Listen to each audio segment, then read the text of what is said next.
Shalom, and welcome back to B'nai Noach Academy, Thoughts on Life. Please remember to hit the like button, to subscribe, and most importantly, to share this insight and inspiration with friends and family.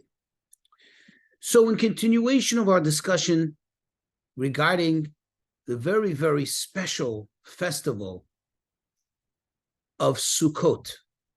If you recall, in the previous classes, we discussed the unity aspect of Sukkot. Perhaps, albeit somewhat more directly concerning the Jewish people exclusively, but the lessons of it, no less, apply to everyone. However, I want to bring out the universal aspect of Sukkot, which encompasses all of mankind, including the Jewish people. And that is, if you look into the book of Numbers, chapter 29, beginning with verse 12 and commencing with verse 33. It's a little long read, but over there describes the 7 days of Sukkot and the designated offerings in the Holy Temple per day. Now, if you look closely, and you do the numbers, you will find that when it comes to the offerings of the parim, the cows, it begins with 13 on the first day, and on the 7th day, it ends with only 7 cows, goes less and less in number. If you tally it all up, it all equals 70. Now, what is unique? What is special about the number 70? What does it mean?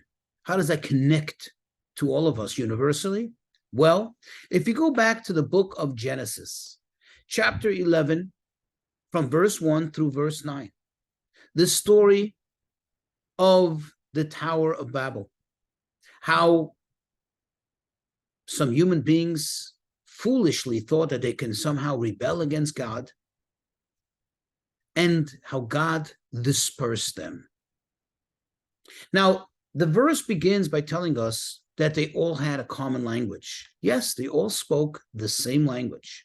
In fact, they were all just one people. There weren't really any separate nations, which a nation is typically defined by their language, which creates a culture. You see, they were all the same. They were all equal. And in fact, that's what God says. This brought them in a way to do what they did. And thus God dispersed them. He didn't hurt them. He didn't punish them, but he broke them up. And there begins the world as we know it. Various languages, thus various cultures, thus various nations. Whereas up to that point, it was the only division, perhaps, if you can call it a division, was the fact that there were various tribes, just various families. Now, we know, and this, without boring you with the references, this is hinted to and discussed in the book of Psalms and various other places throughout the Bible, throughout the Torah, that there are 70 nations, the primary 70 nations, thus the number 70.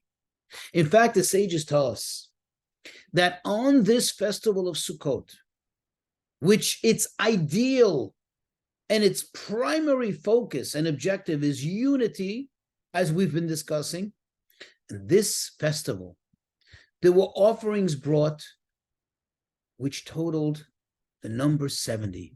And this was to, quote, pray on behalf of and bring blessing to all the 70 nations.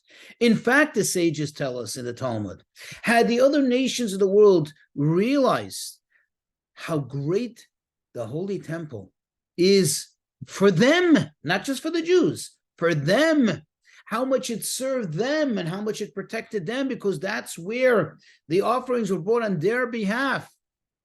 Not only they wouldn't have destroyed it, but they would hire legions to protect this holy place.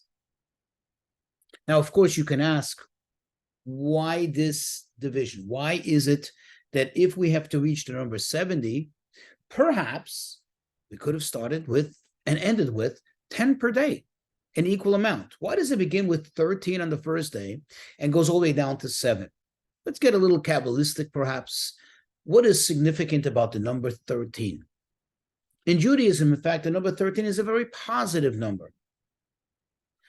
The number 13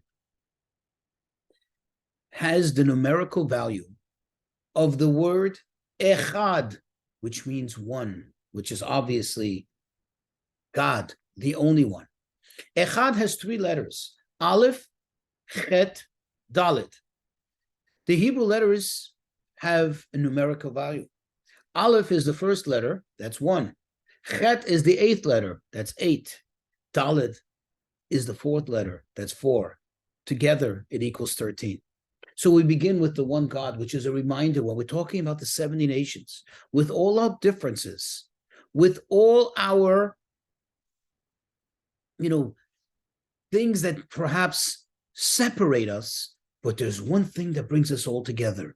Echad, one, the one God, which we were all created in his image.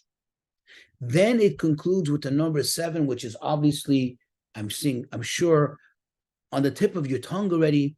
7 represents nature. 7 represents the world as we know it.